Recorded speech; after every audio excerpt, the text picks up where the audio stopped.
Um, y'all have y'all been hearing me? Have I been talking to myself? Okay, welcome back to What She Said Sports, everybody. We gotta talk about this. Okay, so I already played the show. I'm saying it again because I don't know if you heard me say it. I already played the show, and the depth chart came out, the official depth chart for week 18. I want to talk about that. And I already talked about the Manning kid and how I believe that that's the plan, right? And I talked about Isaiah Bond, them getting him the same year Shedeur was coming out, which meant they knew Shedeur wasn't the guy. All they were doing was getting the receiver from Texas who had chemistry with the Manning kid. The problem is the Manning kid has to wait another year.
on the sport. Not great. How do you deal with that? What kept me awake at night is non-public material information that everybody stays away from in the business world, because you know that's the end of your career. That's insider trading. That's insider trading. That's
you go to jail. Yeah. The concept of material non-public information doesn't exist in the NFL. Many of those team rooms will have the first 10, 15 plays scripted on a board.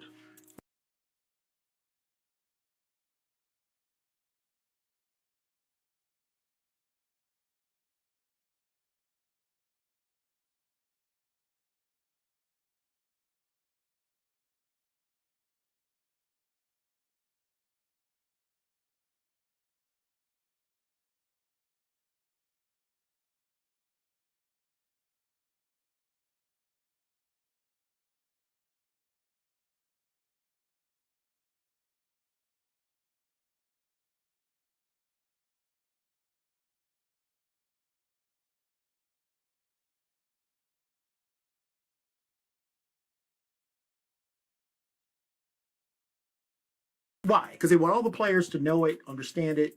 That's material non-public information. Yep. Information doesn't exist in the NFL. Many of those team rooms will have the first 10, 15 plays scripted on a board.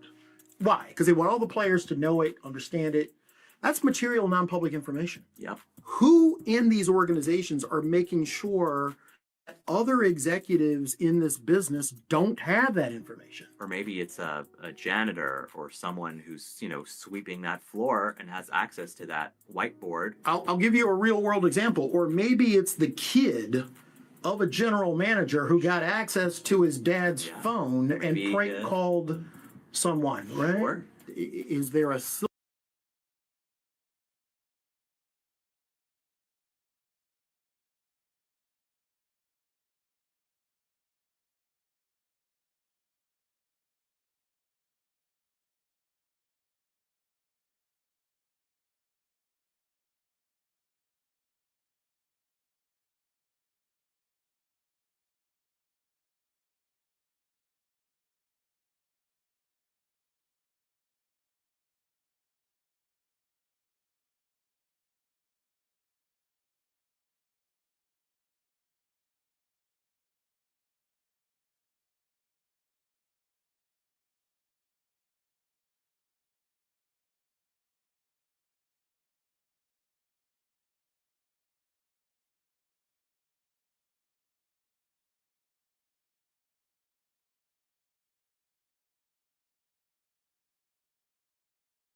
of a general manager who got access to his dad's Yeah. phone and Maybe, prank called someone, right? Sure. Is there a silver bullet that can jeopardize the National Football League? Yes. If someone believes that it's not any given Sunday, that this thing is truly rigged, and that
to the fans talking about it's competitive when in fact you keep saying, oh, it doesn't mean anything. Well, it should, general admission, it should just be free. But you still want that money though. Just like you still want them black quarterbacks, don't you? So you're gonna find some respect. Or this plantation is going to burn down slowly. Because like Damari Smith said, yes, there's a silver bullet. When people realize it's rigged. And it don't matter why it's rigged. But it's rigged in the name of racism. And it will be for the next few years. probably in perpetuity, because I don't know how they're going to escape black quarterbacks if you keep drafting them. There's no end in sight if you keep drafting black quarterbacks. And remember, there were none at one time. And here we are. They becoming and probably are the majority of the starters, but you keep rigging everything so that when they play, they lose. Want to be proud about Tyler Shaw supposedly outplaying Cam Ward. I watched that game. That's some bullshit. That's why the damn stadium was damn near empty. People getting sick of this. And that's what it's going to take for the fans to go, you know what? I'm not doing it. And I know people need social activities. Just so you know, volleyball, professional volleyball is making its way to a major network. I'm going to be watching it. We got a professional volleyball team right here in Atlanta. I'm going to be watching it, called The Vibe. I've been following them since last year. They're going to be playing on professional TV. I have better things to do with my time. If it ain't about Shedeur or these black quarterbacks, I don't really give a damn. Because they are being abused, because it seems that they are at the threshold in the majority of the starters. So you heard what Damari Smith said. Go get that book. I'm not saying it just to be saying it. I'm saying it. If you appreciate this podcast, you will absolutely love that book. You talk about some insight. That someone is either making money off of prop bets or outcomes in a way that jeopardizes the integrity of the game. So, okay, so he's talking about betting jeopardizing the integrity of the game. I totally agree with that. But that ain't the only thing. That ain't the monster jeopardizing the integrity of the game. Do you know what's truly jeopardizing the integrity of the game? Racism against black quarterbacks. Yep. That's what's going to burn it all down. Because, see, then you get in the community. See, we're watching you bring in all of these black players to be official NFL photographers. I mean, all of these non-NFL players, like we got Simone Biles, they have Method Man, Ken Griffey Jr. That's all well and nice and good, but we are not cool with you discriminating, dehumanizing, and harming physically Lamar Jackson or Shedeur Sanders. Yes, I'm a Shedeurian, but I see Lamar. I watched him get drafted. I saw what happened, and I'm speaking up for him too until his fan base catch on. The same thing for Malik Willis. Same thing for Brian Flores. Same thing for Aaron Glenn. You damn right. Aaron Glenn was at my son's birthday party, so you got damn right. I'm going to speak up for him. You damn right. I don't know him personally like that. My son was at school. I won a silent auction for a business, and he was the guest. I was at work. I had pictures. I'm just saying. So I'm speaking up for him too. Like, this shit is crazy, bro. And it's going to only get worse before it gets better. So let's talk about Mickey Loomis, a GM. What if somebody got in his phone and figured out and read that Shedeur wasn't getting drafted at a particular time? So before we even get to that point, Mickey Loomis should not have a job. And this is what happens. This is what happens. This is what happens when you keep criminality around. It gets worse. You saw what happened in the draft. You heard Mickey Loomis's name. You know that was proprietary information. I'm just saying. Inside information.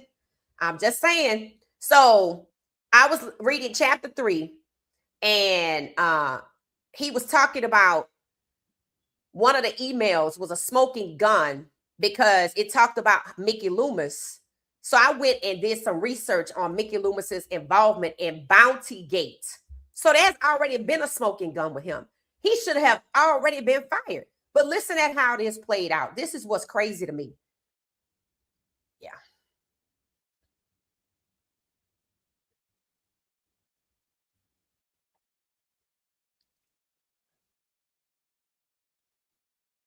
All right. So I want to make sure y'all can see it. Then I'm going to read it. Hold on one second. All right. Hold on one second. So I did some research and I looked it up. Yeah.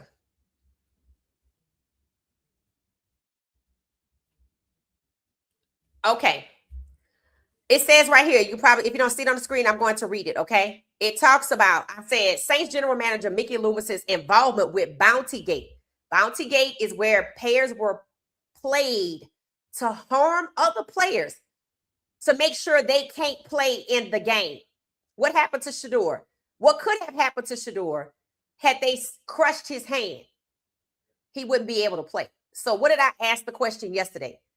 Is there a pay for performance or a type of internal bounty gate happening within Cleveland? Because look at how negligent the O-line is allowed to be.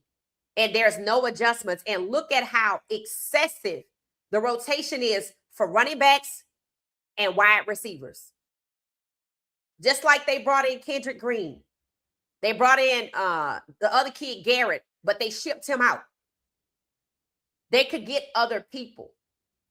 But the fact that they refused to make adjustments, the fact that they allowed a tight end to step on the quarterback, the most important player on the team, throwing hand, without so much as a conversation to the public who are concerned about this, tells you that somebody need to investigate.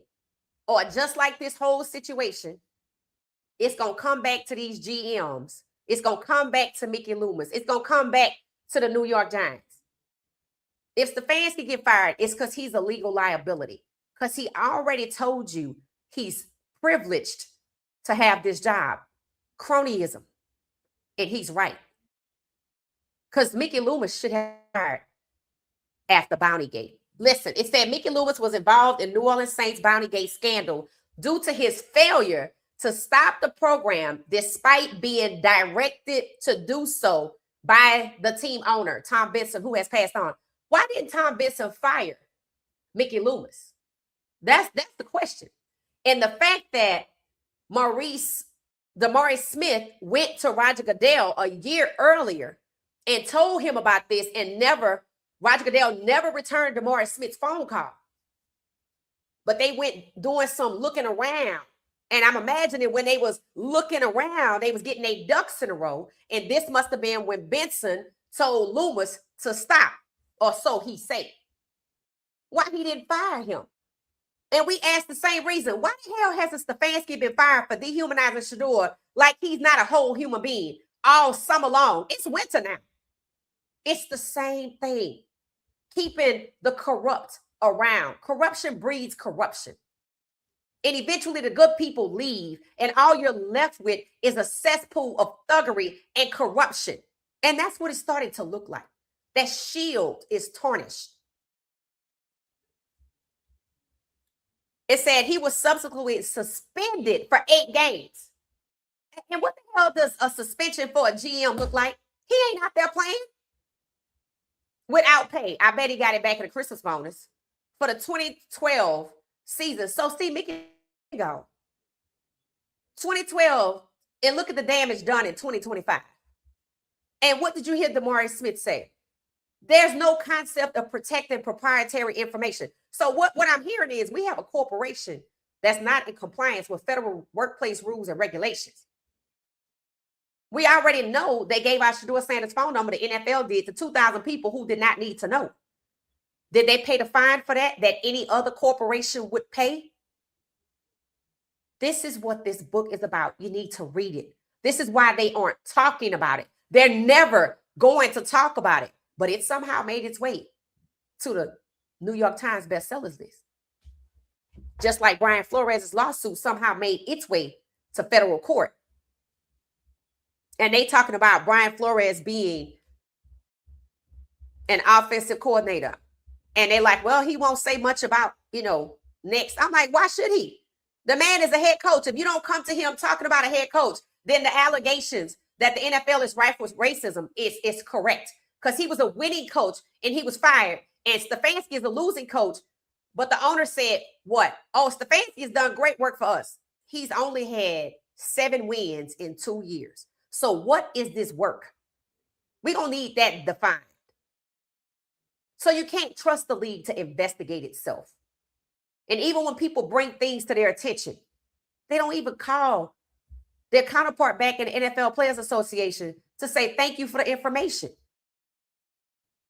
because then they went off and did get their ducks in a row and then issued a report in the news. It went to the news first. That's so hella disrespectful. You went and hired this man. This man got hired. And you can't even respect him as a professional?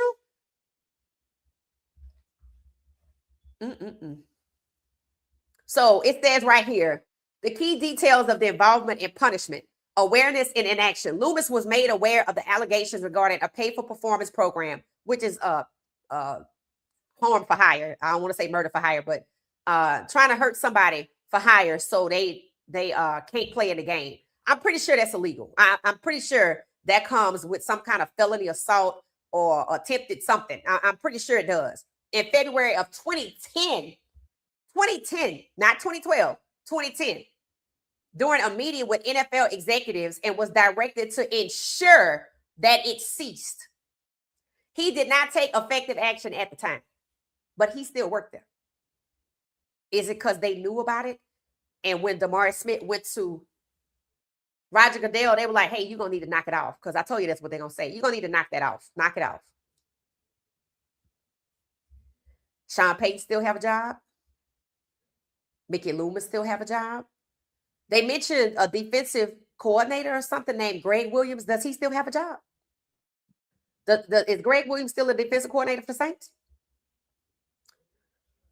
It said February 2010, during a meeting with NFL executives and was directed to ensure it ceased, and it did not. He did not take effective action at the time, and he still has a job. It said disobeyed owner's orders. So the owner was shielded. In January of 2012, the owner, Tom Benson, again instructed Loomis to ensure the program stopped immediately. By his own admission, Loomis made only cursory inquiries of the coaching staff and never issued a formal instruction to end the program. And he still have a job. When did Tom Benson pass away? Does anybody know? Let me look right fast. That was what, 2010, 2012? Let's see.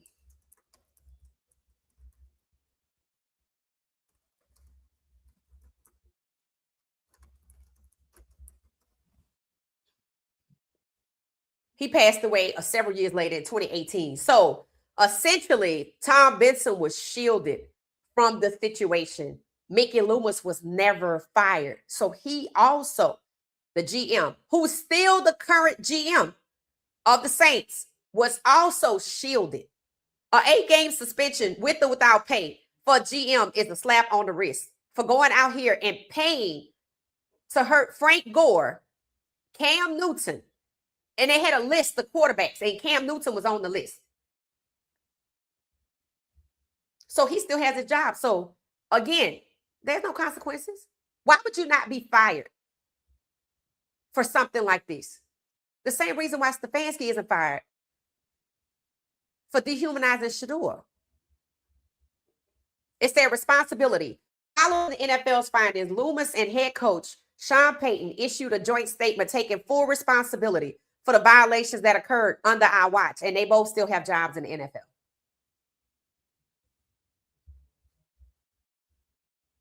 No other corporation. One day the NFL will be Enron. That's all I'm gonna say. That's it. One day. And it took Enron a while to fall. And what did it take? Somebody on the inside to do some talking. Just like this situation with Bonnygate. It took a player in the Saints to tell a player on another team what happened. And then a player on another team told a player on another team, and one player told the NFL Players Association, and that person told Roger Goodell, and he ignored the man.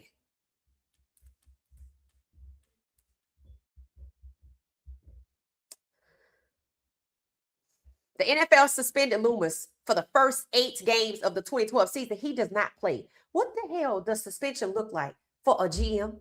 Stay home, don't come to 8 games, boo-hoo. You out here physically trying to hurt Frank Gore, hurt Cam Newton.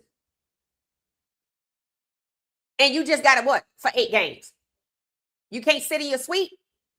You can't drive your company car?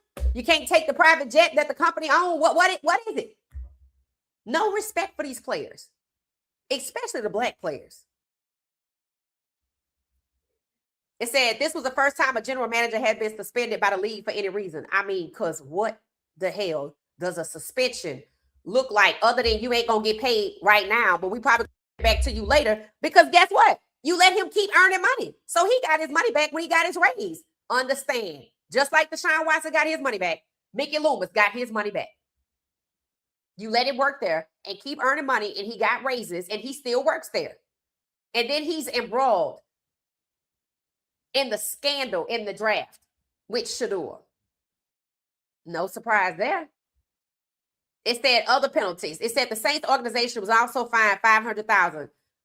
Each team owner gets a check somewhere between $200 million and $450 million every single year. $500,000 is like $5 to them. Boo-hoo. And that's only revenue sharing. TV check rights. There's other ways to make money. And forfeited 2 second-round picks. Okay. Again. The man still worked there. As a matter of fact, Sean Payton's still in the NFL. Mickey Loomis still worked there for the Saints. They ain't even move him. It said, in defensive coordinator Greg Williams received an indefinite suspension. Let me look up Greg Williams. I'm just kind of curious to see who this is because he got suspended indefinitely, which means they don't know if and when he coming back. Yeah, I'm just a little curious to see who this is.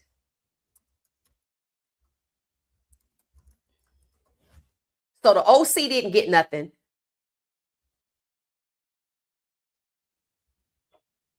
Yeah, I don't know where he is now. He looked familiar. It's funny. He looked familiar. He's Caucasian.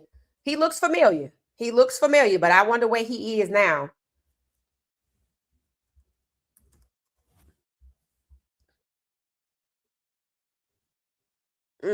Okay, so Greg Williams, known for the aggressive defenses with the Saints and others, most recently coached the DC Defenders in the UFL in 2023 to 2025, but left in April 2025 to become the defensive coordinator for the Tennessee State University and coach where he joined Coach Reggie Barlow's staff, bringing his extensive NFL, XFL experience to the college level for the 2025 season. So he was in the XFL, UFL. So he was the only one that got it. What y'all think about that? Who y'all think should have been fired? It's funny how the OC, it didn't happen, I guess, because they're trying to say, oh, it was only the defense. But who knew? Right? And that's the same way it's going to happen, right? Kevin Stefanski he just probably gonna go to another team like Sean Payton. And they're gonna bring in somebody else like Kevin Stefanski. And they're gonna fire Andrew Berry because, well, I mean, we don't want it to look like, Stefanski was wrong by himself. I mean, he is. Why he can't be wrong by himself? So that's what I learned about an hour before I went live. So for your patience and waiting on me, let me know your thoughts about that. All right. So let me hop over here and get into Shedeur Sanders' final rookie game. I wish it was the last game with the Browns and he knew he was being traded, but I don't know if that's going to happen. Because there still seems to be collusion. And as you can see, they don't like change.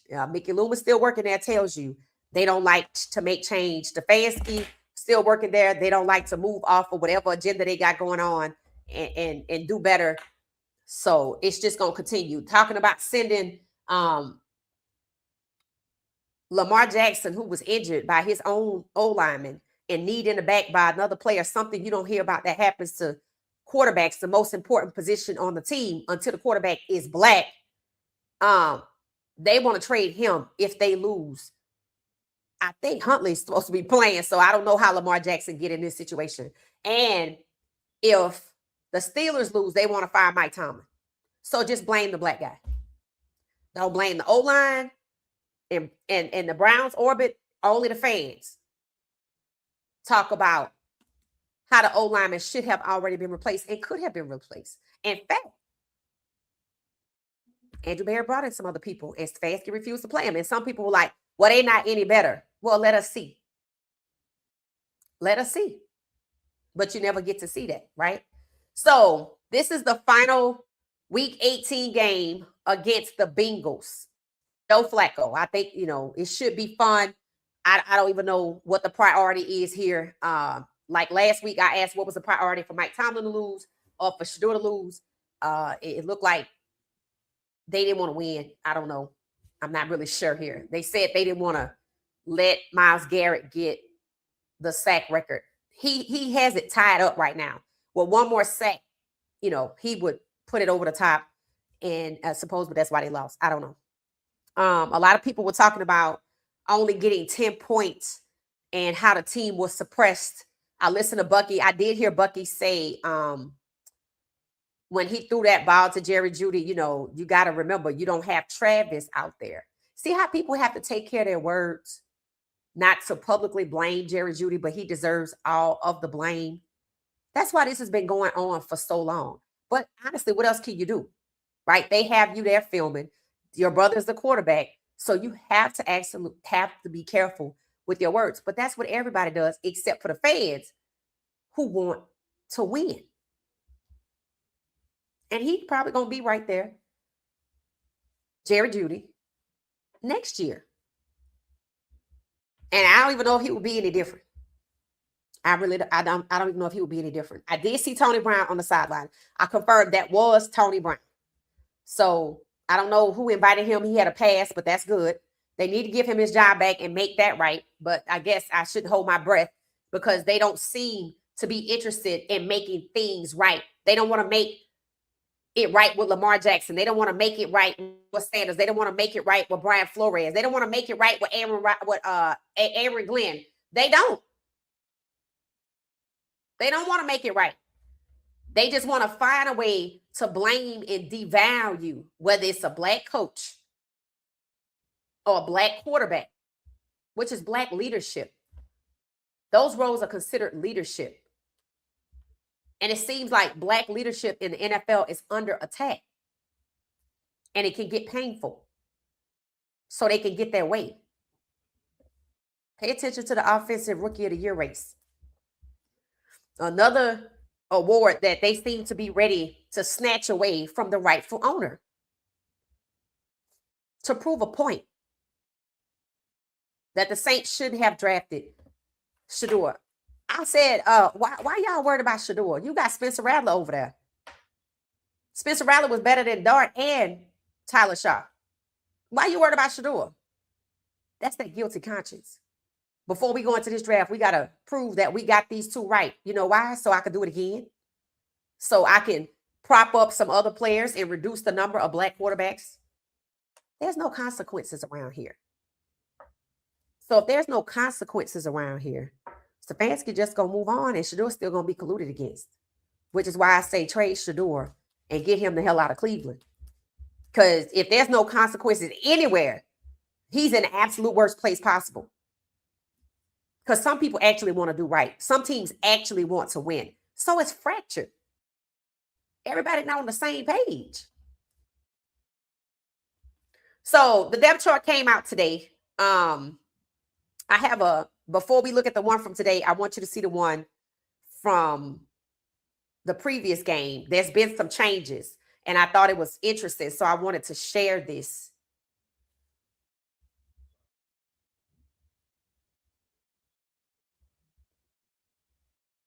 All right, so I'm going to share the depth chart.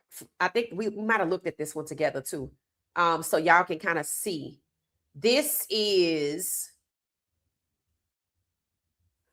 All right, this is the depth chart, primarily looking at offense, not really too worried about defense too much. We had Harold Fannin Jr. was questionable, and Njoku was questionable, and I think Tevin Jenkins was questionable because I don't think he played, and he plays two positions.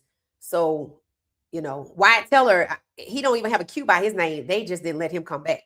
I think at Myles Garrett birthday party, I think Wyatt Teller and his wife were there. It was a bunch of couples. So if you're a married player, Myles Garrett hangs out with the married players, which makes sense, especially if you want to be married. You don't hang around with single players if you want to be married. You hang around with the married players. So he might be headed down that road at some point, but at least he's already on that path. And Wyatt Teller's wife, I think she posted from the party. It was an anime theme. You know, Myles Garrett likes anime. And I saw about maybe 5 or 6 couples, very diverse couples, but they were all couples nonetheless. So shout out to whoever put the party together. I'm assuming maybe his girlfriend. I think she's an Olympian or something like that, a snowboard skater or something like that. So shout out to them. But as you can see, I care about the wide receivers right now because we know the O-line not going to change. They have a purpose apparently, and they going to let them do what they do. Now, up here, we have Jerry Jeudy at wide receiver 1, Cedric Tillman at wide receiver 2. Cedric had 1 target, I think 42 yards, and he did well with that. And then Isaiah Bond, who I've been talking about, wide receiver 3. Now, mind you, Isaiah Bond didn't go to camp. And I don't know what the hell is going on with Jamari Thrash, but Isaiah Bond somehow got in front of him, and he missed camp. But, you know, I went back and looked at his stats today. I looked at his contract. Again, I think he was brought in to be waiting in the wings for the other kid, the Manny kid. Now, understand that. If that is the case, is it the same scenario as when Jerry Jeudy came back to camp? He was forced to share a locker with Flacco to build that chemistry and to drive him away, Jeudy away from Shedeur. Do I want the same with Isaiah Bond? He's a starter. He only has a 3-year contract. This man is wide receiver at Texas. Manning was supposed to come out this year, so the band will be back together in May. And it still could happen. So that's somebody to watch because the new depth chart came out and it's different. All right, so Jamari Thrash, again, is behind Isaiah Bond, and then you have Gage behind Tillman, and you have Malachi Corley in front of Jeudy. All right, Malachi Corley has already proven to be better than Jeudy. If you notice, Stefanski refuses to make adjustments where Jeudy is concerned. I see Malachi Corley every now and then, but Corley is the better player. He should be starting the game, and Jeudy should be coming off the bench.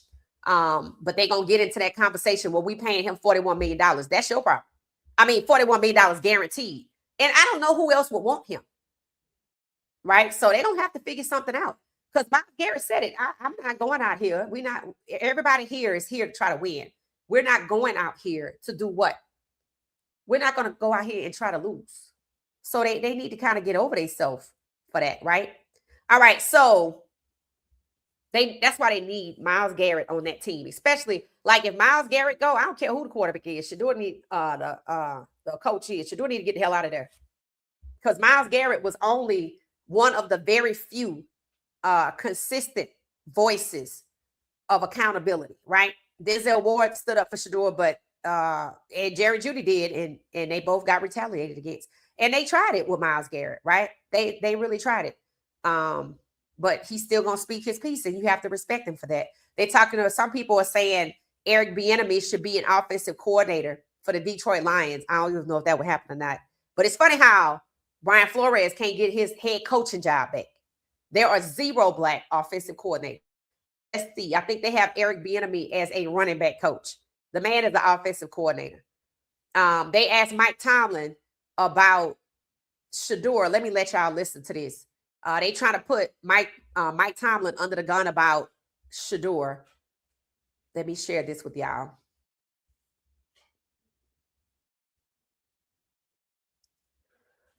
Make sure you can see my screen. 200 of us, hit the like button for me, please. Thank you so much. Pittsburgh Steeler. He plays for the Cleveland Browns. What was y'all's evaluation of Shedeur He's in the spring? Sort of. They're asking about an evaluation of Shedeur Sanders. They don't even ask Stefanski for an evaluation about Shedeur. So they want to ask Mike Tomlin, who was planning to draft Shedeur, until they made it crystal clear that that was not to happen. More criminality. Intimidating people at work is not legal. How have you seen him develop in the last couple of? It does not matter. He's not a Pittsburgh Steeler. He plays for the Cleveland Browns. I'll let the Cleveland Browns talk about his evaluation. Right. So, in the Panthers game, remember the Panthers game, the coach for the Panthers spoke well of Shedeur. He spoke well of Huntley. That was preseason, right? And everybody noticed how Stefanski, he doesn't even provide any kind of feedback at all, right? He just talking the word salad for the most part. So they try to get Mike Tomlin on the record to talk about evaluating Shedeur, knowing that what happened in the draft. See, this is what I mean by the messiness. Like, you know, this seems like it's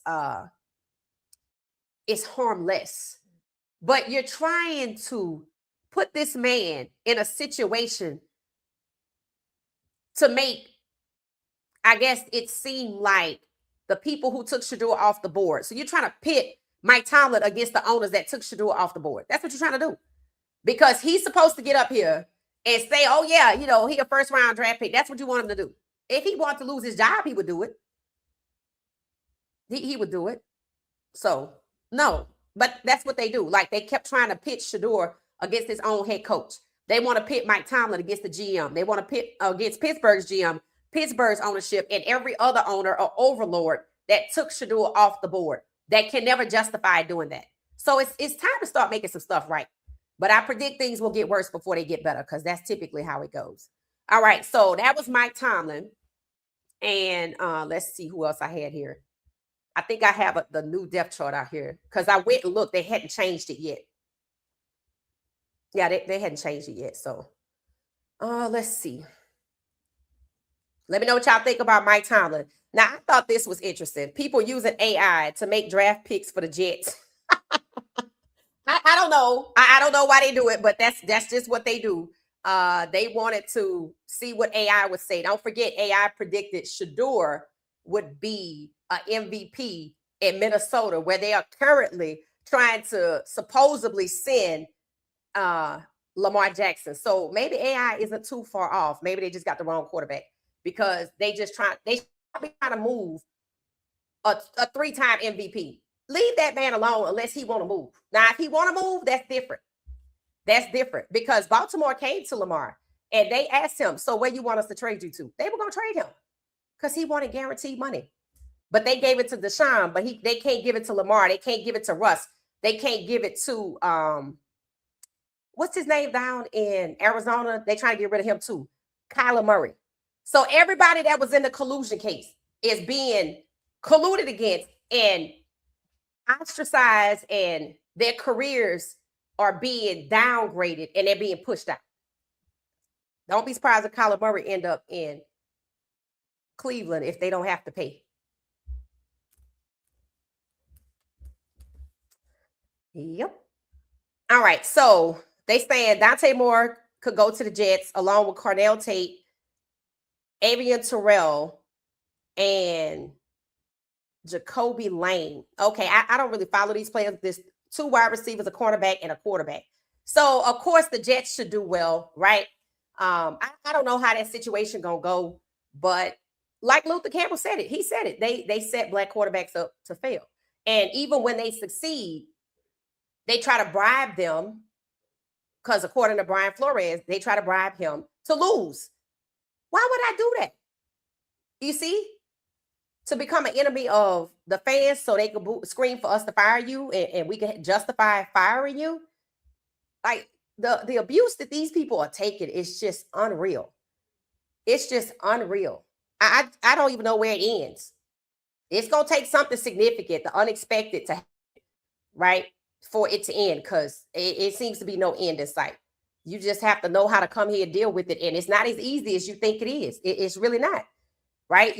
The stress that it takes on your body, I don't think it's worth it. I just don't. I just don't think it's worth it. I really don't. I think you could have peace doing something else. But, you know, they seem to find a way. All right. So I have to find the new depth chart. The new depth chart had, hold on one second. The new depth chart had Isaiah Bond moved to the 2. That's what I noticed. That's what jumped out at me. I said, okay, let's see. It might be on they site. I saved it somewhere. Yeah, I'm gonna have to start reading Turf Wars early in the day. Because something will come of that book. Something will come of it. Let's see if this is the new one. Is this the new one? No, this is the old one, because Isaiah Bond's still on here. Let me see something right fast. I was on somebody's page on Twitter. I try to stay off there today.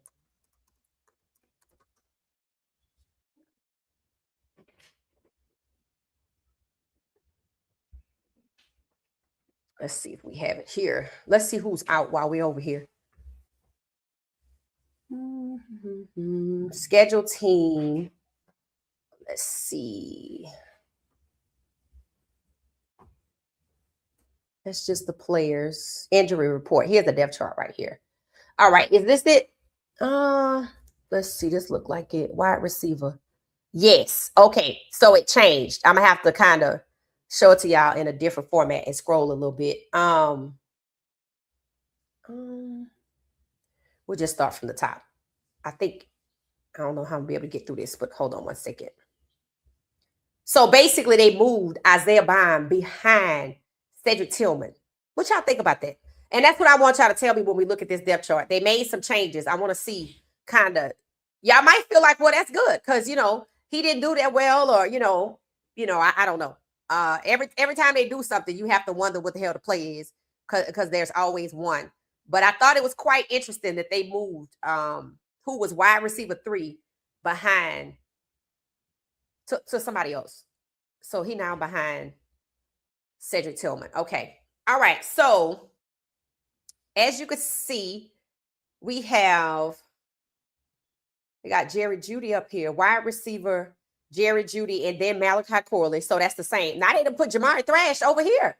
You see what I mean? I don't know why Jamari Thrash get put. I don't know what the hell is going on with that. But he was a 2 behind Isaiah Bond, and now he a 3 behind Jerry Jeudy, which means they probably gonna let him play. I don't know why they keep playing musical chairs with him.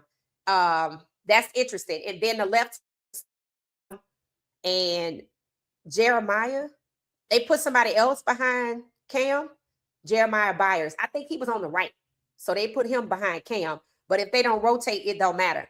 Joel Bitonio and Zach. Last week, Kendrick Green, I think, was behind Joel Bitonio at the 3. Where is he? Oh, they got him behind the center. Okay. And then Wyatt Teller, I don't even know if he coming back.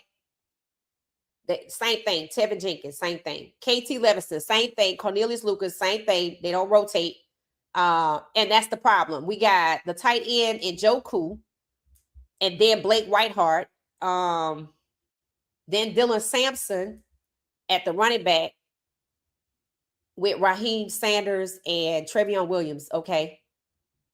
By the way, one of these two, not Dylan Sampson, I think Raheem Sanders or Trevion Williams was blocking their behinds off for Shedeur. And 72 let his man go, and the running back was right there to block. The running back did more blocking than number 72. Where are you going? Your only job is to block the man. So they absolutely on the right put somebody with KT Levinson, but they need to put somebody over there to the left. And I think they did, but I don't know what happened. The point is, you got to do something. You can't just allow this to happen. And then they have Harold Fannin Jr. as the second tight end with Brendan Bates. Okay, so I don't know if Harold Fannin Jr. We'll look at the injury report to see who's out. And then Cedric Tillman, and then Isaiah Bond. And okay, so they made Thrash the 3, Gage a 3. So they moved Gage to the back. He probably just gonna do special teams. He was a 2 behind Tillman. So I wanted y'all to see this. The first one, what it was last week, and I wanted y'all to see the change. So kind of to get y'all's thoughts. Let's look at the injury report, see if we can make some sense of it. Oh, hell, I don't even have this on the screen the whole time. God darn it. All right. I just have to go back through it. I didn't realize it wasn't on the screen. My bad. I try to be careful of that, but let's see. All right, let's look at the injury report first. Let me triple check and make sure. All right. Okay. So y'all should be able to see it. I made myself smile so y'all can see it. Okay. So who's injured? Brendan Bates, the tight end, the ankle. He had a limited practice for 2 days and a full practice, so he'll be back. Who else? Joel Bitonio, non-injury. They rested him. He still had a full practice. He'll be back. What's that? Tyson Campbell's shoulder. They need him full practice. He'll be back eventually. And Harold Fatty Jr., the groin, limited practice. He's still questionable. And Dylan Gabriel, okay, questionable. Nobody knows how he got injured. That's a phantom injury. Mason Graham, he'll be back. Mike Hall Jr. will be back. Who else? Safety. Rayshawn Jenkins, he'll be back. Questionable is Miles Harden. Y'all remember number 26 that was out there tackling? Remember in the game against, I think it was Chicago, he got burned 3 times in like the first quarter. I promise you not. And the game they just played, was it the Steelers game? He was like, y'all not finna do that to me. He was out there tackling. I don't know if it was a Steelers game or not, but he was out there tackling. And I was like, Stefanski was grabbing his headset. Now he's out. See, they put him in there because they thought he couldn't do it. And he must have went somewhere and got better and got some help because he balled out in whatever game it was. I didn't think it was the Steelers, but maybe it was. Or maybe it was Chicago. Or I don't know what it was. But the point is, the second game he played, he was out there tackling and doing well, and they took him out. You see? That's what they did with the guy that they shipped out. They had a lineman named Garrett. He played, I think they brought him in before the Chicago game or something like that. He played, he protected Shedeur. They put him on waivers. So don't be surprised if Miles Harden find himself somewhere else. And I'm not mad because anywhere got to be better than Cleveland. All right, so that was it. I just wanted y'all to see how they were shifting around. I'll show you right here how they were shifting around the players. Jerry Jeudy, wide receiver. Where's the quarterback at? Did I pass it up somewhere? I don't know. They say offense, but they got the wide receiver up here. Jerry Jeudy, then Malachi Corley. Corley's better than Jeudy. They moved Jamari Thrash to the 3, so I guess he's not playing. Cam Robinson and Jeremiah Byers. So Byers is 2 behind Cam, but I don't know if they're going to rotate. We're going to have to look to see if Byers is going to play. And Batonio and Zach. Okay. Kendrick was over here, but see, Kendrick Green can play both sides of the ball. Is that his name, Kendrick? Kendrick Green? He can play on both sides, y'all. He was behind Cam at the 3. And he was listed in 2 places. It was center, 2 at the center, and 3. See how they don't want to put him behind Cam? See, they can play him behind Cam. But they only going to put him behind the center. That's why I showed you the chart from, I think, was it last week? When I showed the, right here. Let's see. I can pivot right here. Let's see if I'm right. Here we go right here. Kendrick. You see right there? Kendrick was behind, Batonio at the 3. And then he was behind Luke at the 2. You see, they don't have him there. See, he can play on both sides of the ball. I mean, he can play left. He can play 2 different positions. And I noticed they like to get people like that. Like KT Levingston can play 2 positions. Not that he should. And who else is it? Tevin Jenkins can play 2 positions. Cornelius Lucas can play on the left or the right. They won't let him play at all. This is what I meant by roster and depth chart manipulation. So Green can actually play behind Batonio, but they took this guy from the right side and put him on the left behind Batonio right here. And I don't even know if he played. I've never seen Zach's name on the roster in 2 positions. So you want to take somebody and make him the 2 in a position he don't typically play when you have Kendrick Green, who's right here behind Batonio. You see? If Jenkins is questionable, that's manipulation. Why would you take Zach and his name is not in 2 places. So he played 1 role. Just like Wyatt Teller, 1 role. But you want to move him from the right to the left, and your excuse is going to be on Shedeur's blind side that if you take Joel out so he don't get in trouble because he being flamed. Oh, we shorthanded. No, you're not. You got Kendrick Green, and people rarely take the time to look at this. But you can always look at their roster and see what they up to. So basically, I'm weakening the left side where Shedeur got popped in the back from last week. That's what I'm doing. On the right side, I won't let Wyatt Teller play. Let's see if he come out there this week. Zach should be over there. Let's see who we got. Let's see. So that's why I wanted y'all to see this, so you could see the difference in the activity of when they have other players. So yeah, they don't have. That's why I keep telling people they not sorry.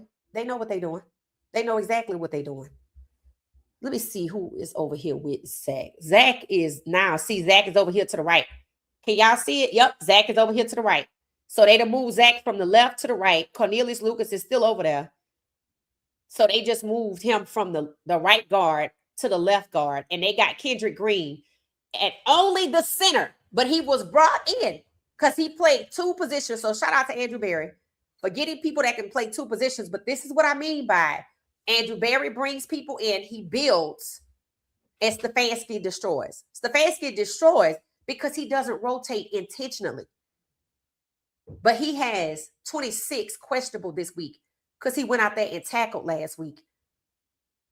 An old lineman came off the practice squad, blocked for Shedeur. They put him on waivers. Allowing this to go on is crazy. You pitting the GM against the head coach. And all they're going to do is go get another Mickey Loomis or another Stefanski. That's it. That's really it, guys. So that's why I say, you know what? Still got to get the hell out of here. I'm glad I sent him the book. Yesterday, I told y'all I was going to send the book. I sent the book.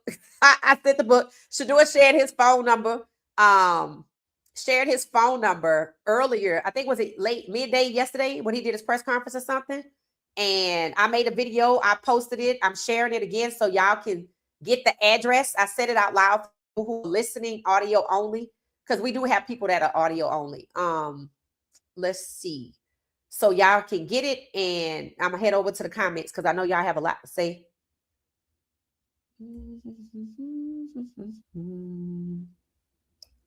Oh, and Miss Pilar liked my post, y'all. So she's still over there.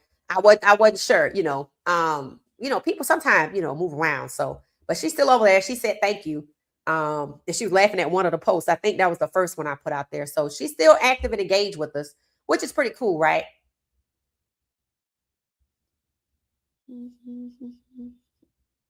I'm looking at Shedeur. It said,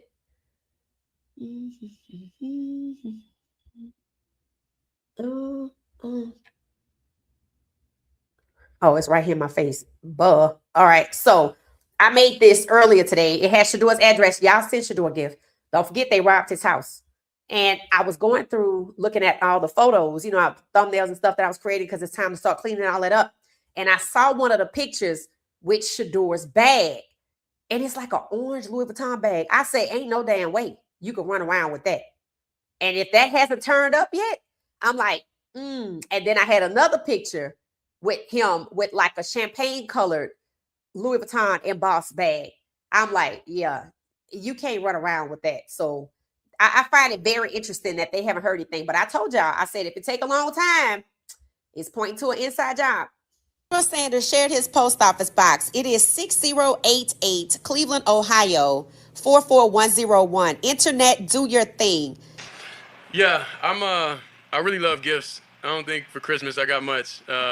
So if anybody out there want to send me gifts, I'll post my P.O. box online and just please send clothes, anything, jewelry, bags. Because all my bags got stolen when my house got robbed. So appreciate y'all. Show Shedeur some Shedeurian love. Merry Christmas, Shedeur Sanders from What She Said Sports Podcast. So y'all said Shedeur give, right? I said his fan base is his saving grace. It is, right?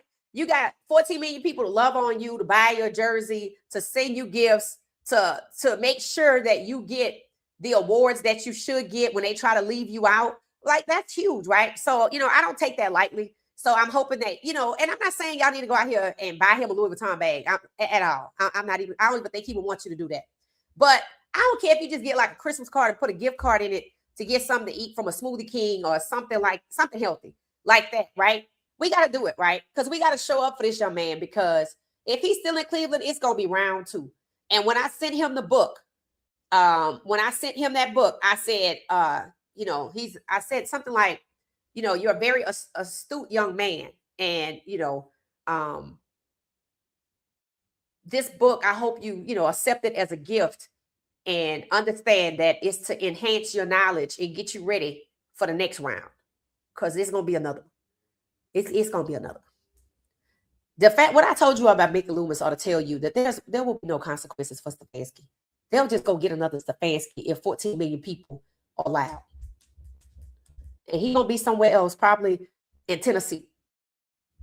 That's what comes from that today that I shared. They ain't gonna do nothing. They might move him, but then again, they might not. Right? Because they seem more interested at harming Shedeur, whether it's physically or suppressing his career or emotionally or mentally as a person so he can't perform at his highest levels, than they are for accountability. All right, so I'm getting ready to head over to the comments. I found this picture of Tony. Shout out to Tony. I might reach out to him. Some other people did too. I don't know what I would say yet. I have to figure out what I want to say. I did send a DM to DeMaurice Smith because I wanted to know. I said, I've read your book. I said, I'm on chapter 3, reading about Bonnie Gate. And many times as I've read your book, I've wanted to know what your thoughts are about what's taking place with Shedeur. It wasn't until I listened to a little more at the gym that I heard him talk about the GM son getting his phone number, getting a phone number and prank calling someone, So, I mean, that was kind of a little bit of insight, but I would like to hear it. I'm not saying he going to answer it, but if he does, I'll let you know. And what I'm committed to in 2026 is reaching out to people more. Since this is my lane, this is what I will be doing. So that's good, right? I said community, right? So, I'm reaching out to more people. Whereas there's some people I reached out to last year, like Terrell Pryor. I reached out to Terrell Pryor after I, learned about him and what was going on. And I didn't hear back. I reached out to PJ Walker. I didn't hear back. So, I'm not going to let not hearing back stop me. I'm going to just ask the question to everybody. If I have a question for you, I'm coming your way in your DMs. It don't matter if you respond or not. And that's what I had to get used to, right? So anyway, BJ said, oh, no sound. Uh-oh. It said you have been muted this whole time. Oh, that's terrible. That's terrible. That's absolutely terrible. I have been muted the whole time. I don't know what to say about that.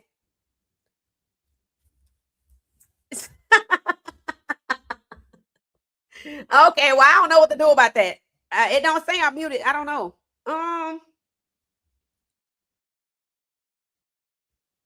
Let's see.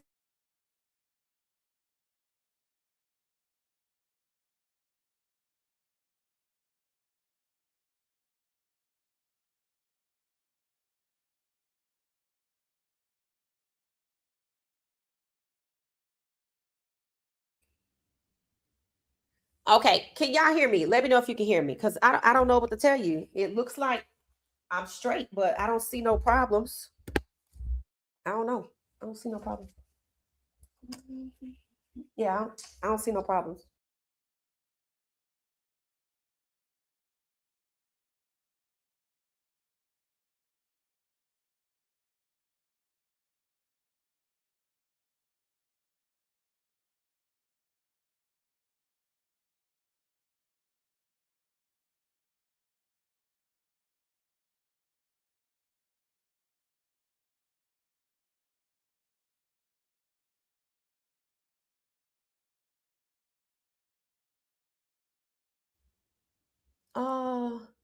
It said, okay, so y'all can't hear me. Okay, so thank God.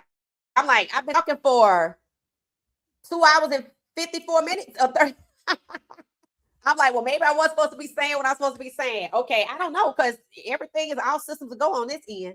All right, thank y'all for the ones that can hear me. Thank you for letting me know you can hear me. Who is that? BJ, just try to catch the replay. I'm sorry about that. I didn't know you could hear me.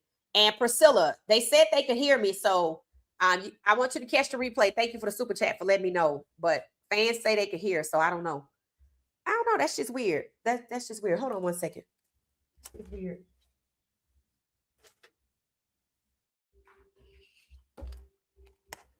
So if people can hear me and some people can't, I don't know what to say about that. I don't even know if I can fix that. I don't even know if that's something I could do. Yeah, I don't know. That's just weird. I don't know, guys. Let me see. All right, so for the people that can hear me, we just gonna keep it pushing. Priscilla, okay, Spiritual War said I can hear it. Nikki said it was going in and out. Okay, is this what are we doing now? Can y'all hear me now? Can y'all hear me now? Let's go, Shedeur. How you doing, Julia? It said our sister is being sabotaged tonight or protected. Or protected. I might be being protected because I've been up saying some stuff. We can hear, but for not at least for like 20 minutes. That's crazy. That's just not everybody heard. So some people could hear, some people could hear, some people couldn't. Y'all say it's going in and out. Okay. Tamika said I heard you the whole time. Yeah, I don't know what's going on, guys. I don't know, but catch the replay. That's all I can say. All right, I'm headed over to the comments to see if you heard anything, if you had any thoughts. Can you hear me right now? That's the question. I have heard her the whole time. Okay. 14 million followers will turn into 20 million followers. Now that's facts. So here's the thing, right? We ahead of people. And that's what Pinky was saying. She was like, you know what? You ahead of a lot of people. She said, I started reading this book and we're ahead of a lot of people. I don't know how long it's going to be before people realize that what's happening to Shedeur is happening to Lamar, that the games are rigged to suppress black quarterbacks. Yes, it's people betting, but that's the byproduct of what's the major problem, and that it's all happening because of 17 to 32. I don't know how long that's going to be, but what I can tell you, the posts of the internet is people not here for the shenanigans where Shedeur is concerned.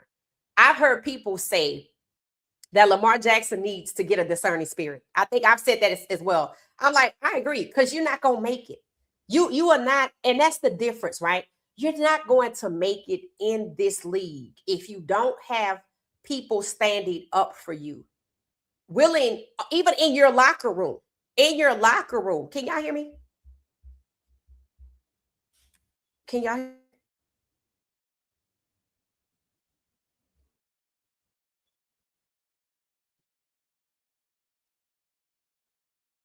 It said,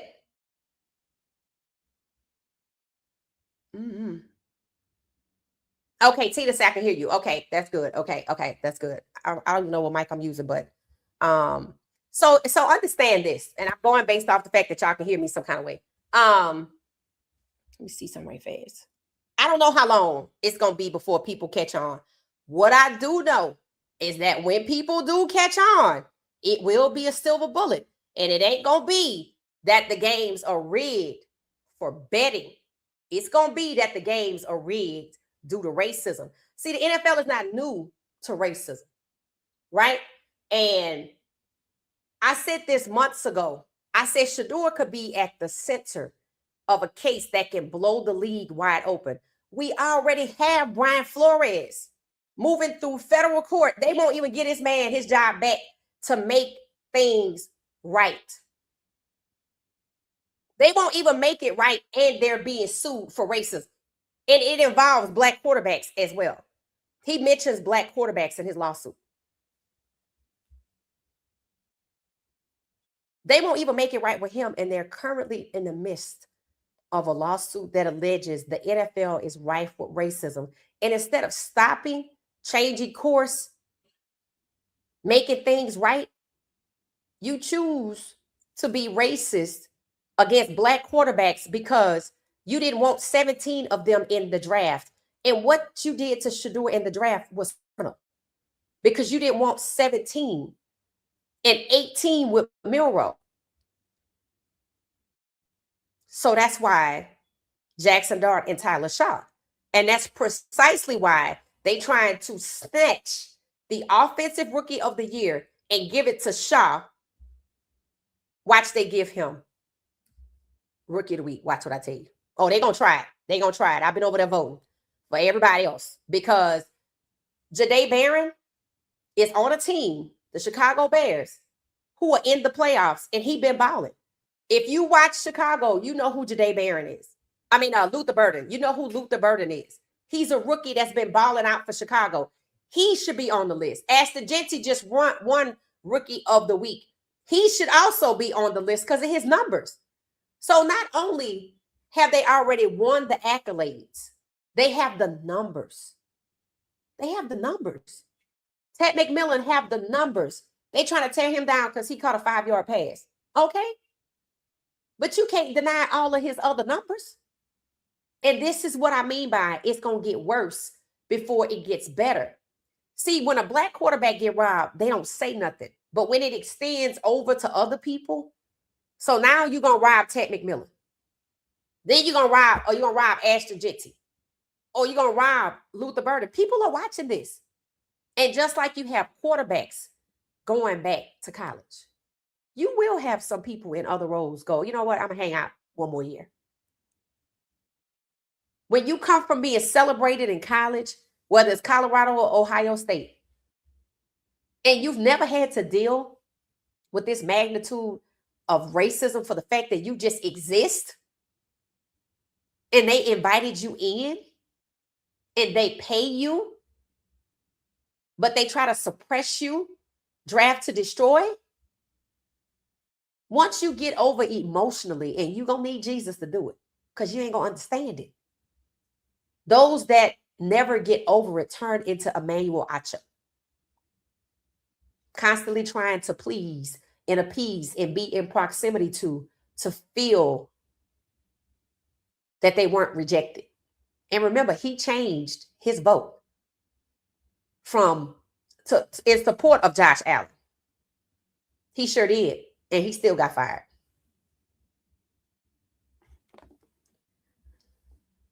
So yeah, we a little ahead of people. And I'm encouraging you to go get that book. If you like to listen to audiobooks, I say get the audiobook. And if you got Spotify Premium, you already got the book. Just go over there and search for it. Turf Wars. And I'm going to just keep going, I guess, because you can't even get far without going, oh my God. You can't. And I don't even know how many chapters there are, but you can't get far without going, oh my God. Facts. I didn't even go a whole nother, what would be a page in a book. I just went to the next sentence. I'm like, and then Mickey Loomis came right on up. I'm like, here we go. Here we go. So we might be at the same place next year, but it will be probably 20 million of us by then. And then hopefully Lamar got some people. But whoever said Lamar Jackson needs a discerning spirit if he gonna survive in this league, that's facts. And that ain't just for Lamar. That's for every black quarterback and NFL player who they trying to force to submit. You know, there was something I wanted to talk about, and I'm probably going to go into it on detail tomorrow, but it surrounds the fact as to why Gilbert Arenas should have never relinquished that damn podcast. So remember the guy that I like, Cody Kessler?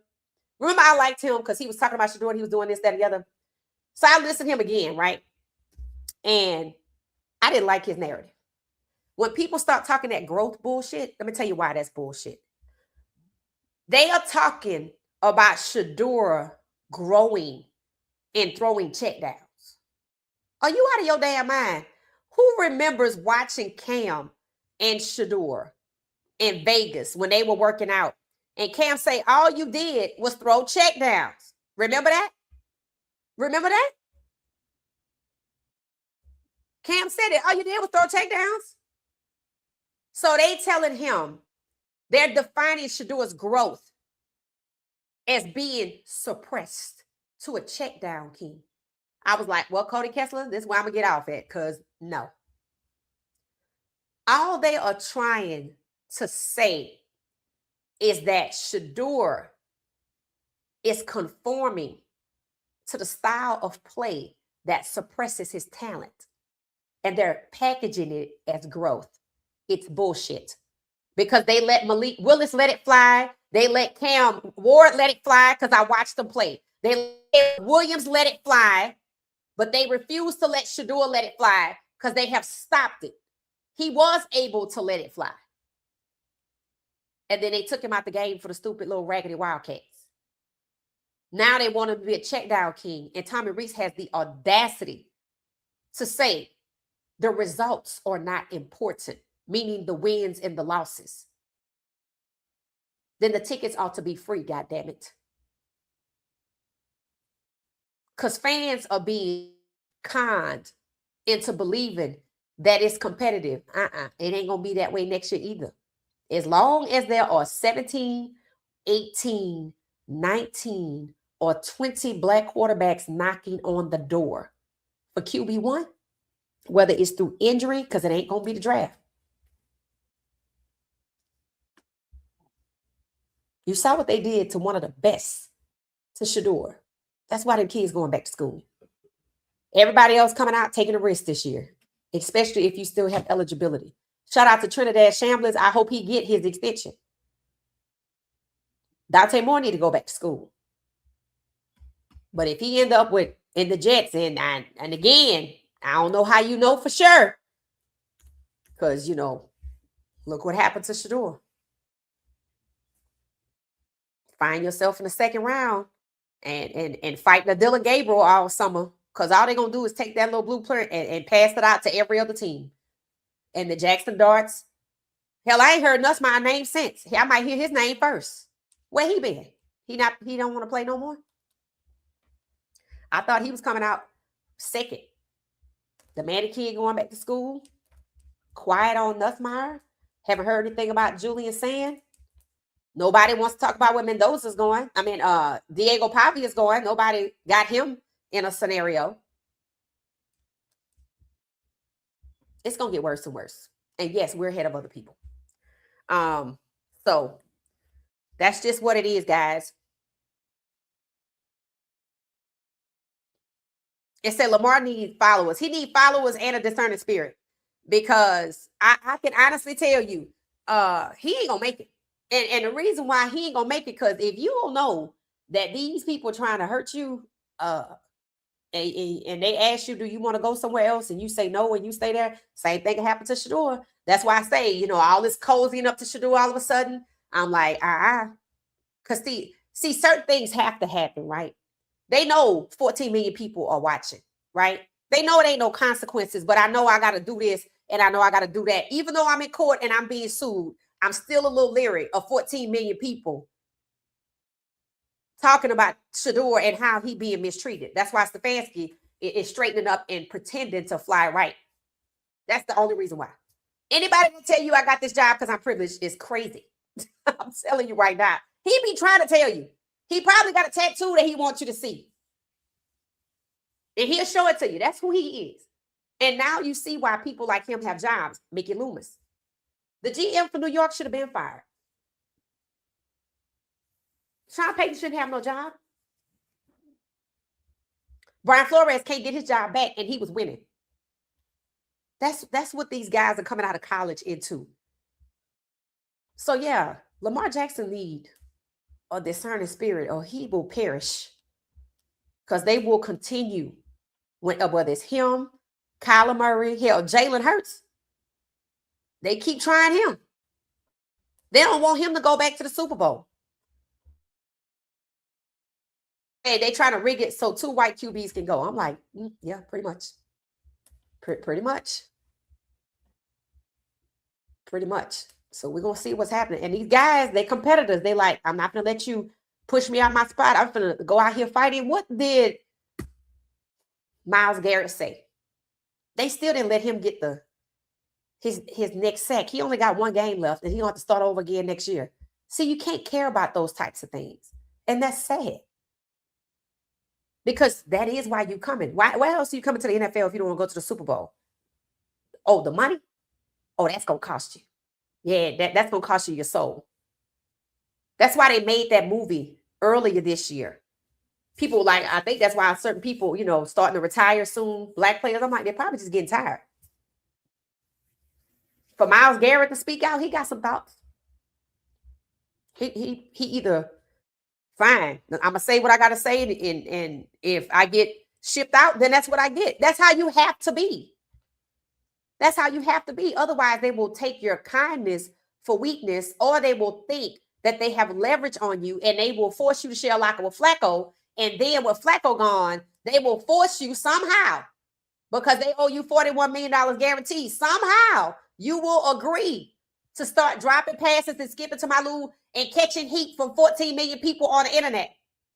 And this is after you said Shedeur was ready, and you don't even know Dylan. I don't know how they do it. I don't know. I don't know. But they do it. Just like Mike Tomlin.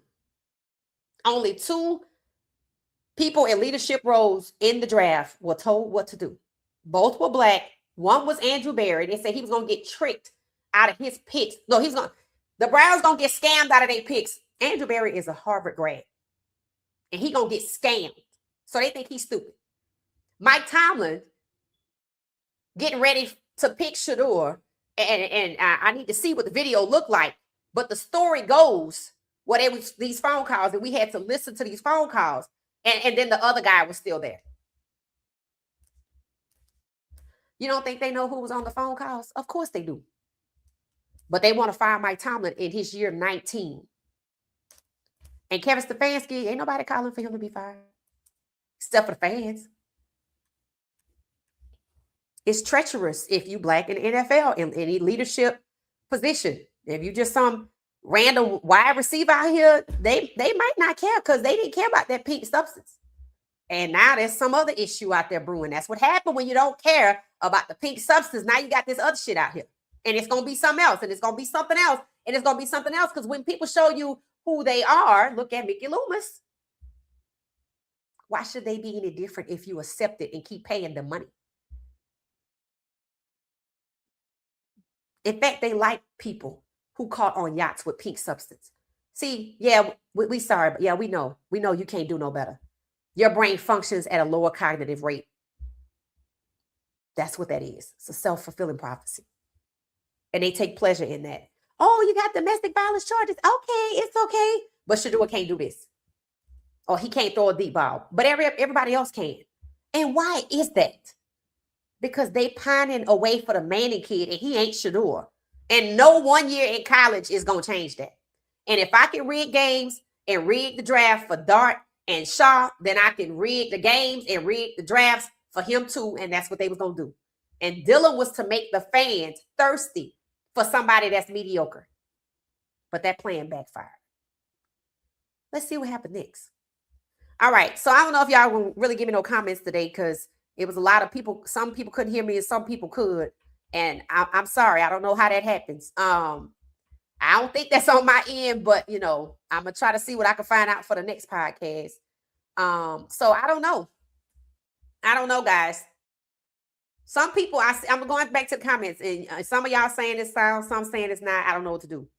I don't know what to do other than put a timestamp on the video and just let it be at that. I think most of the things I said, could y'all even hear? Could y'all hear DeMaurice Smith? Could y'all hear his video? It said they are living on borrowed time. All of your hidden things will come to an end. Facts. Some of these players are desperate to belong. I think it's the money, Tina. I think Acho is the one that's desperate to belong, but he's not. I think a lot of them, it's the money. It said, don't blame Gilbert. It's the money. I do think it's the money. I think it's the money. It said, I don't feel sorry for Tomlin. He should have stood on business. Actually, Tomlin said the reason why he didn't draft. Let me know if y'all heard DeMaurice Smith. If not, I'll replay it again before we get out of here. Mike Tomlin basically, okay, that was the second person. Remember I said there were 2 people who were told what to do. One was Andrew Berry. They said he was going to get scammed out of his picks. So they trying to say he's stupid. The other one was Mike Tomlin. I told you about the phone calls. They didn't want Mike Tomlin to draft Shedeur as a QB1. It was stated by Dan Orlovsky. Mike Tomlin is being advised to draft the Colorado QB at QB2 and make him QB2 behind Aaron Rodgers. And Tomlin said no. Tomlin said no. Because Shedeur is talented, so he wasn't doing that. So he drafted the other guy. Because if you were paying attention to free agency like I was, even Pittsburgh fans were asking, why are they trying to force Aaron Rodgers on us? Because that's what they did. They put Aaron Rodgers in position, or they were trying to. And when Aaron Rodgers refused to make a commitment to the Steelers, do you know they tried to blame Mike Tomlin? Yeah. They wanted Aaron Rodgers to block Shedeur. They wanted Geno Smith to block Shedeur in Vegas. They had Sam Darnold to leave Minnesota, where he was desperately needed this season, and go over to Seattle, and that's where they put Jalen Milroe at the 3. And nobody to fight for him. And he has family in the league. They don't care. They in federal court, they don't care. So I think we're gonna be here next year. So if you coming into this league, you're gonna need to get you some fans. Get you some aunties, some uncles, and some random people. I don't care who it is. Build you a fan base. In college, like Coach Prime told his players, you need to get that social media together for other than money. You don't need it just for the money. Money is good, but you need people to come into this league and cheer for you and stand up for you, because there is no one else. And when Demarius Smith said he called Roger Goodell and Roger Goodell didn't even bother to return the call, that's hella disrespectful. They supposed to have a professional working relationship. If they don't respect the people they work with, they don't respect you if they draft you.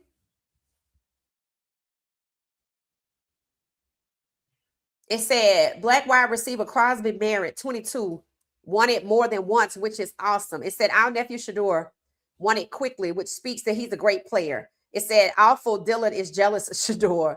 I haven't even seen Dylan. Do he still go to the games? Shedeur is changing the culture. Right. And they didn't even want him to. And he already changing the culture and bringing all the heat in 2026. I like that. Thank you for that, sweet PF. Thank you. It said, what are the consequences today will turn into 20 million loud and screaming fans tomorrow? Right. Because the fan base will only grow. It said Cade Klubnik was an early favorite for Cleveland, too. I haven't heard his name either, Miss Pamela. What's going on with him? Who does he play for? I don't even know. I remember his name in the beginning. That's crazy. Shedeur is bringing the pain. Yep. It said these Cleveland players are scared now. Why? What you mean scared? Let me know what you mean, Julian. It said Pavia is trying to sue so he can go back for a 7th year. Okay. All right. Let's see what happens with that. Nussmeyer got hurt. Okay. All right. It said he pretends to like Shedeur, but says the worst things about 12. Who are you talking about? Oh, Stefanski? Are you talking about Stefanski? Coach, let us know.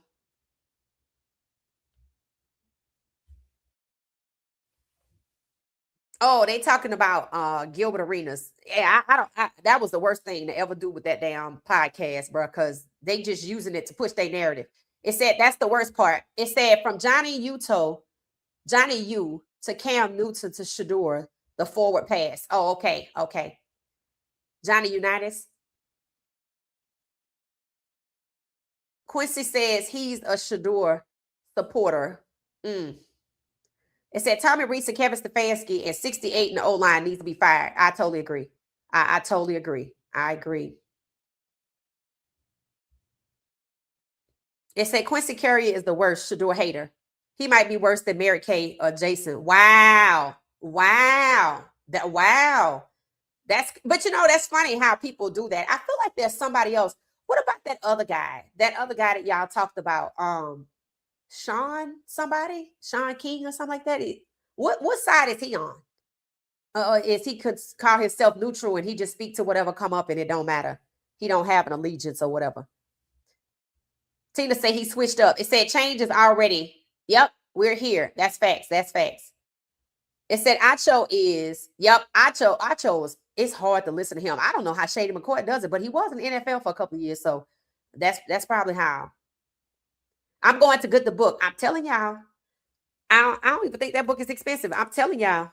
You want to do that. If you really like resonate with the topics, if you like, you know, this is a good podcast. This one different. I'm telling you. I'm gonna keep talking about it. I'm gonna keep talking about it. I'm trying to find a way. I mean, I can't read from the book, but I can do what I've been doing, I guess. I'm already doing it. Just keep talking about it. The things that stand out to me. But if you read it and something stand out to you, let me know. It said, Coach, he was kicked in the back by his teammate. Yeah, talking about Lamar. Shedeur is a movement. I totally agree. It said they're Michael, Vicky, Lamar. Interesting. What do you mean by that, Julian? Let us know. Let me know. I've never heard anybody say that. So Julian is saying they're Michael, Vicky, and Lamar. So I want to know what that means. What exactly does that mean? 220 of us hit the like button. What exactly does that mean? They're Michael, Vicky, and Lamar. I need to know what that. I've never heard that before.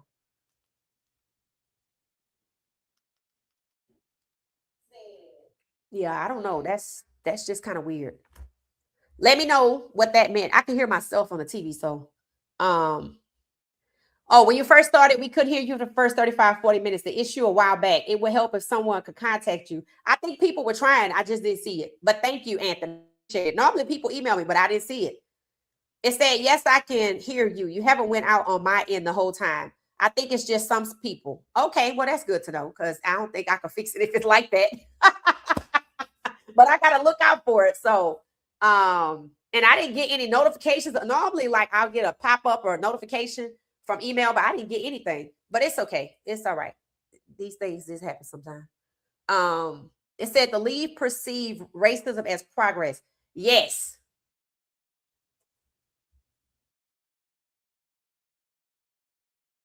It said, then why draft black quarterbacks just to let them play short term?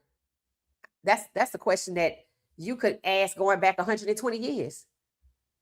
That's because they can't ban them. See, first they had black quarterbacks banned.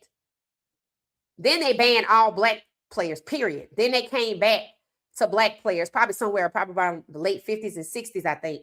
And I know with Marlon Briscoe, they just told him straight up, we don't want you to be our quarterback. Then when it was around, Warren Moon's story, he went to Canada. Just like kids going back to school with NIL. If there was no NIL, they would probably be doing what Lamar did. But the world has changed, right? So NIL exists, so they can go back to school instead of going to Canada.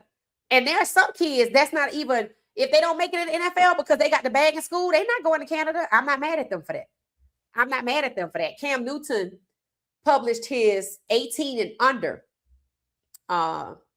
players. It's on my IG. Players on his 7-on-7 team, I think. I'm like, can somebody please do 23 and over? Like, everybody skirts it, right? But nobody actually does it. I don't know. I'm gonna just keep going. And when I say nobody, I mean these former players. Because if somebody else started, I don't know how it's gonna go, especially a woman. So I don't know. I think you would have to do some convincing. And I don't have time to fight nobody for their own freedom. You got to be willing to be free yourself first in your mind. Instead, you're way ahead. Thank you. Instead, Lamar need followers. He does. He does need followers. I totally agree with that. The person who said Lamar Jackson needs a discerning spirit, I can honestly say is correct.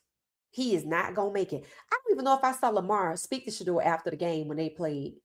But he was mad at his own team. I get it. Because they were selling him up the river and protecting Dylan. And after that, they was like, he was in the locker room telling people, you didn't even do nothing on the field. Don't be in here playing like with the equipment they have in there, the ping pong and stuff like that. Yeah, I totally agree. I'd say the whole O-line. It's all of them. I can't name a one that hasn't done it because the ones that protect the Shedeur get sent off somewhere or they don't get to play.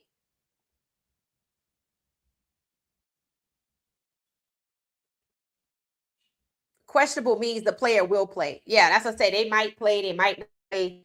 I think they had 44. They say he gonna play. Okay, that's good. They say they're probably gonna sit a lot of players this Sunday, last game of the season. Yeah, I heard people say they don't think Harold Fannin Jr. should play. I'm pretty sure Harold Fannin Jr. wants to play. That's what the offseason for. If he got a slight injury, that's what the offseason is for. It said they are playing musical chairs. That's what it looks like. Ain't no such thing as a halfway crook. I totally agree. Why does the media continue to ask other coaches and players about the Cleveland Browns rather than asking Stefanski? Totally agree, because they know the answer to the question. Once you lie, you have to stick with it. No turning back. Right, St. Ivy? That's facts. Free 12. The media needs to ask Kevin Stefanski, is he sabotaging Shedeur and why Shedeur didn't play before Dylan knowing Shedeur was better? Now, you see that conversation? Has not happened. Somebody said the fact that Stefanski drafted Dylan could get him fired. I'm like, then why he still work there? Why he could, but why does he still work there? It's already proven that Shedeur was better than Dylan.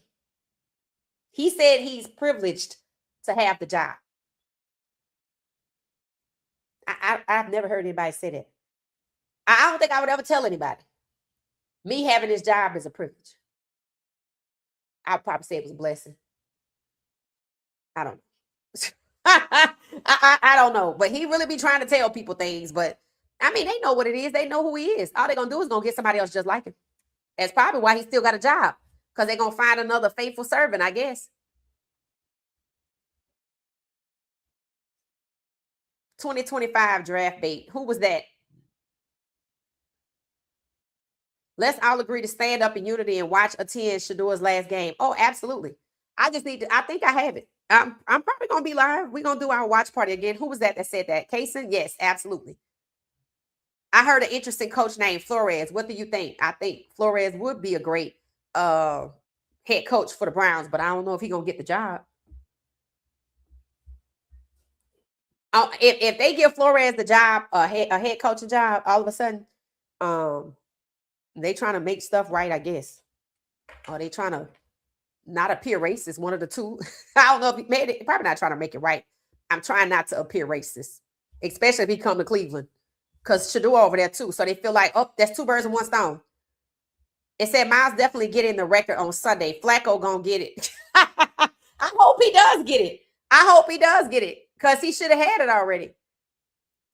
It said, yes, they want Shaeur or Dart to be the rookie of the week. It said, why? Wasn't Shedeur in the running this week? No, Shedeur wasn't in the running this week. They want to get rookie of the week so they can snatch away offensive rookie of the year and give it to him. Oh, he was rookie of the week.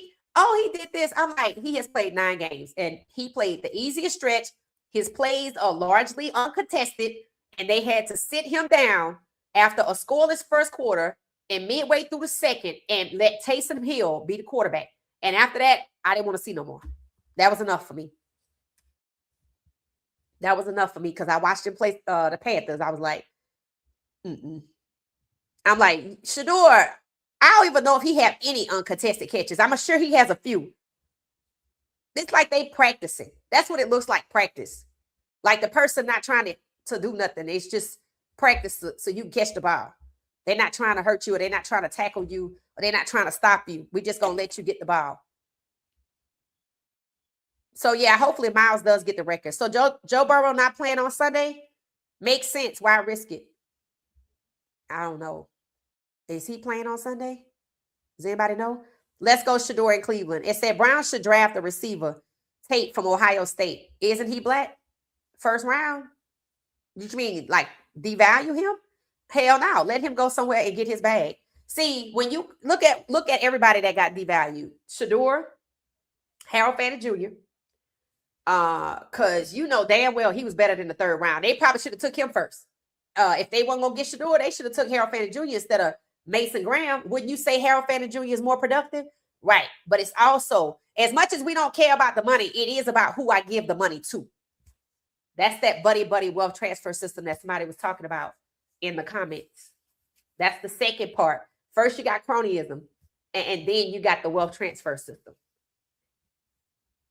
And they try to, in my opinion, look out more for Carson Swessinger. Oh, he gonna be offensive. Defensive rookie of the year. I'm like, that's nice, but you're not gonna talk about Harold Fannin Jr. They do Harold Fannin Jr. like they did Travis. Let's talk about Harold Fannin Jr. so we don't have to talk about Shedeur. Harold Fannin Jr. and Shedeur are both good, just like Shedeur and Travis.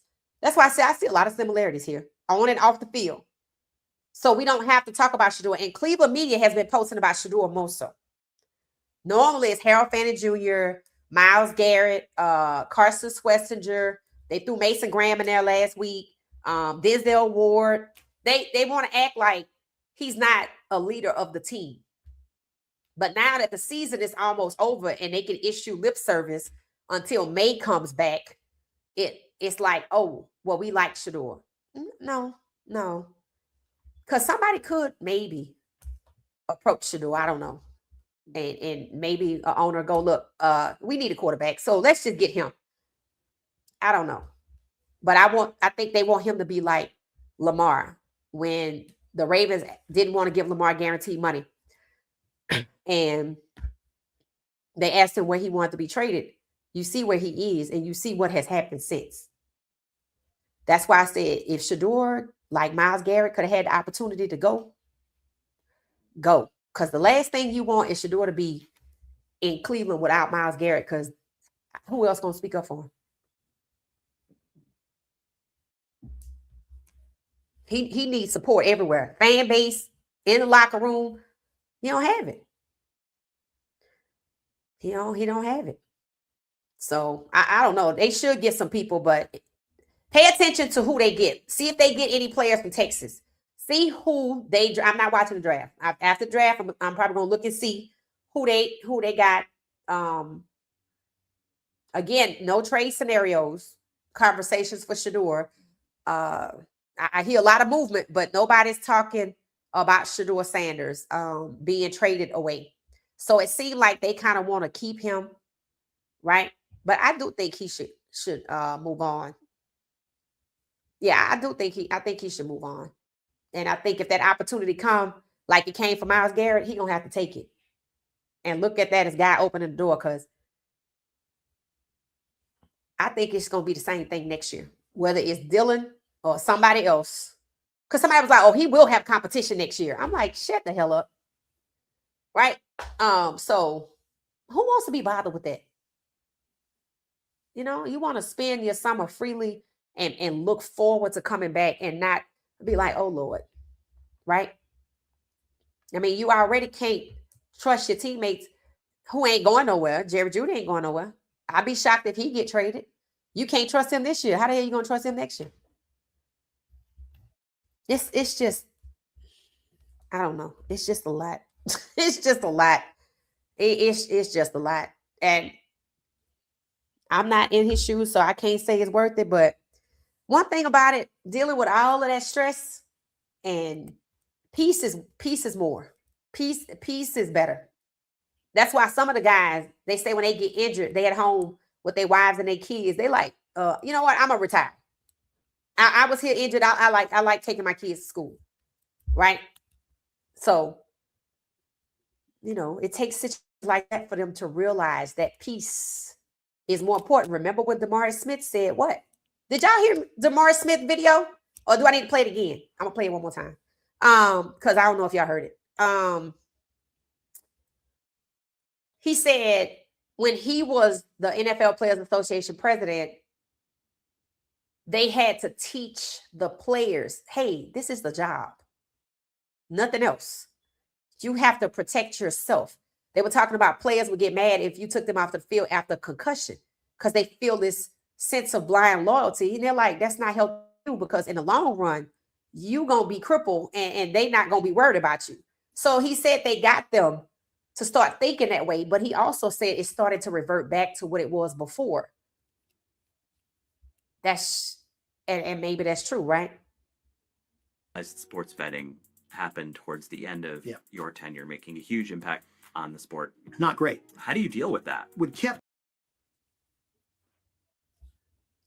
Huge impact on the sport. Not great. How do you deal with that? What kept me awake at night is non-public material information that everybody stays away from in the business world, because that's the end of your career. That's insider trading. That's insider trading. You go to jail. Yeah. Did y'all hear me talk about the insider trading part? If you didn't, then maybe I wasn't supposed to be saying what I was saying. I'm sorry. Concept of material non-public information doesn't exist in the NFL. Many of those team rooms will have the first 10, 15 plays scripted on a board. Did y'all hear that part? Many of the teams will have the plays scripted on the board, the 10, 15 first plays or whatever, scripted on the board, and anybody can see it. Why? Because they want all the players to know it, understand it.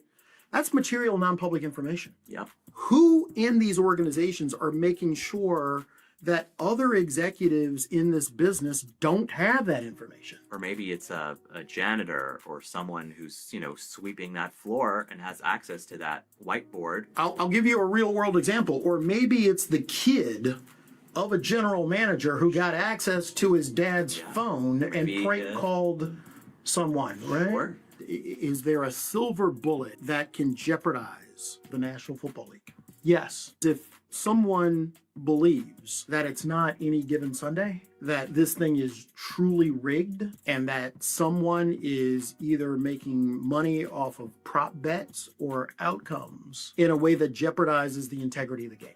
Legalize. All right. It's like his father has been negatively affected with emotional distress, right? After what? Being publicly humiliated in front of 7.3 million people. And let me tell you what Colin Cowherd is doing. He knows that. He knows what happened to Shedeur was what? Coming off the heels of what? The NFL draft. Being devalued, colluded against. They took him off the board and didn't even tell him. They had his phone number. Why they didn't call him and tell him? Because they sent his phone number out to 2,000 people who did not need to know. Where's the accountability for that data breach?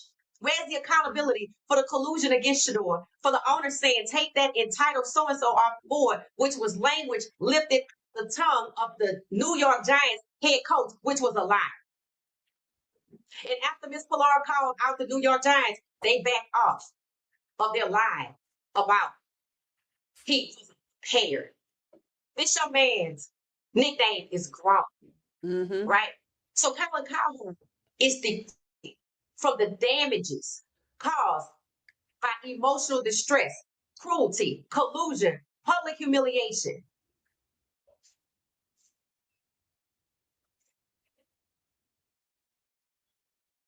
He's deflecting because he's saying Shedeur Sanders shouldn't be QB1 because he got a speeding ticket. Fans are asking, is there a connection to Jackson Dart and the New York Giants? As you know, the New York Giants are the only franchise to issue defamatory and negative statements against Shedeur Sanders. So, did the New York Giants intentionally defame Shedeur Sanders to justify drafting a lesser talented QB and Jackson Dart, who went to Ole Miss? Questions that need answers. Hey, is this Shedeur? Hey, this is Mickey Loomis here, the GM of the New Orleans Saints. And there you go. And there you go. So we brought this all the way around and did a full 360 right back to the NFL draft. And that's going to happen every year. Why? Because as long as there are 16, 17, 18, 19, 20 black starting quarterbacks, or black quarterbacks, period, that can breach and become the majority, there will always be the racism. And it's getting to be overt, and they don't care who sees it. And they're in federal court behind racism, and they still are being racist. I might not be a racist today to Brian Flores, but I'm not giving him his job back, and I'm not making amends. I'm not making it correct. He was fired unjustly for winning games because he refused to be bribed. Do you know briberies are felonies? Do you know racism is illegal? Discrimination is illegal. Colluding against Shedeur in the draft is illegal. Colluding against Lamar Jackson, Russell Wilson, and Kyler Murray is illegal, and retaliating against Russell Wilson, Lamar Jackson, and Kyler Murray is illegal. It doesn't end. It does not end. So when Damari Smith said, yes, there's a silver bullet, and that's for somebody to realize, hey, this is rigged, but not because of betting, but because of racism. Finding out the game is rigged due to racism is way more damaging in a community sense than it is to find out people are betting or the game is rigged because of betting. Understand this. The racism aspect is what's going to blow it all up. Because what you have seen today, just in the short time that we've been together, they don't stop. They don't change course. They don't make amends. They don't make it right. They don't care about lawsuits in federal court. They don't care about 14 million fans watching. Stefanski still has a job. They hear the pressure. They pivot just a little bit, but only to placate. And that's why Stefanski talks nice. That's the most they're willing to do. They're not willing to hold themselves accountable or anybody else that they want to protect. Who is orchestrating the agenda? Because at the end of the day, 17-32 is still the agenda in 2026, 2027, 2028, and 2029, and in perpetuity until it all blow up. All right, so I'm gonna get out of here. I'm gonna have to go back and cut out the first 30 minutes because I think y'all say you could hear it. I'm gonna have to listen to it. If there's a problem with it, I could just cut it out. But I can't hear myself over here, so I have no idea what happened with that. But if you could catch the replay maybe and see if it's different, I don't know. All right, y'all. So thanks for watching. There were over 200 and some out of us today. I can't really see what that is because I have light shining in my face. Go get the book, Turf Wars. Gift yourself the book, Turf Wars, if you appreciate insight and understanding so you can know what the monster really looks like and how the monster operates, right? So you can know what it really is. All right, so thank you, everybody. Have a good night. Thanks for watching What She Said Sports.